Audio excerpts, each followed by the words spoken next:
ఉంటుంది. అలా వెళ్తూ ఉండగా ఇంతలో అక్కడ ఉన్న మగవాళ్ళు మహాలక్ష్మిని అమ్మ పంచావతి అని పిలుస్తారు. దాంతో అక్కడ ఉన్న మహాలక్ష్మి అయితే ఒక్కసారిగా అలా ఉండిపోతుంది.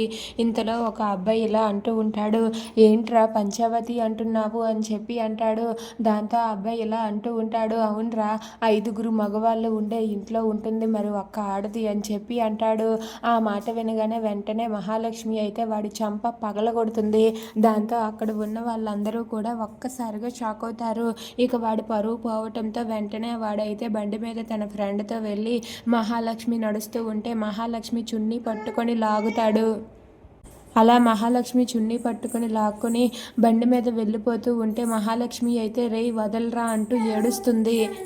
దాంతో అక్కడ ఉన్న అతనైతే ఆ చున్నీ పట్టుకొని గట్టిగా లాగుతూ ఆ బండి మీద వెళ్ళిపోతూ ఉంటాడు. ఇక మహాలక్ష్మి ఆ చున్నీ పట్టుకోవడంలో తను ఒక పరిగెడుతూ పరిగెడుతూ ఒక్కసారిగా కింద పడిపోతుంది. ఇక మహాలక్ష్మి అయితే అక్కడే ఉన్న బురదలో కింద పడుతుంది. కింద పడటంతో మహాలక్ష్మి అయితే అందరూ చూస్తున్నారని చెప్పి చాలా బాధపడుతూ ఏడుస్తూ ఉంటుంది. ఇక మహాలక్ష్మి అయితే చున్నీ లేకుండా అలాగే ఇంటికి వెళ్తుంది.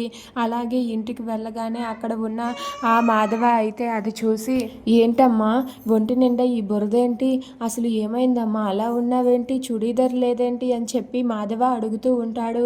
దాంతో మహాలక్ష్మి ఇలా అంటూ ఉంటుంది, రోడ్డు పైన ఒక గాడిద నా చున్నీ లాక్కొని వెళ్ళిపోయాడు పెద్ది, అది లాగే లోపే నేను బురదలో పడిపోయాను అని చెప్పి అంటుంది.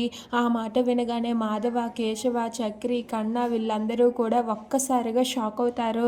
దాంతో అక్కడ ఉన్న మహాలక్ష్మి ఆ మాట చెప్పేసరికి పెద్ది అయితే ఎవరమ్మా ఆ గాడిద అని చెప్పి అడుగుతూ ఉంటాడు.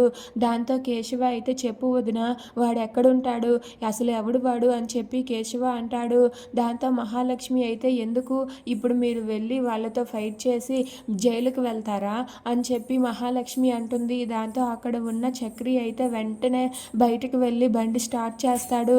ఇక మహాలక్ష్మి అయితే వాడెవడో కాదు శైలు వాళ్ళ అన్నయ్య అని చెప్పి అంటుంది. ఆ మాట విని వెంటనే కేశవ, మాధవ అయితే వెళ్ళి వాడిని చితక్కొట్టడానికి సిద్ధంగా ఉంటారు.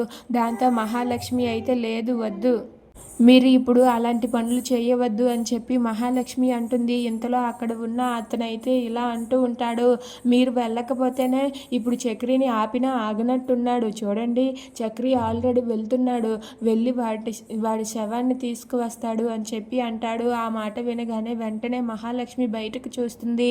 ఇక చక్రి అయితే వాడిని కొట్టడానికి బండి మీద వెళ్తూ ఉంటాడు. అది చూసి మహాలక్ష్మి పెద్ది అయితే కంగారు పడుతూ ఉంటారు.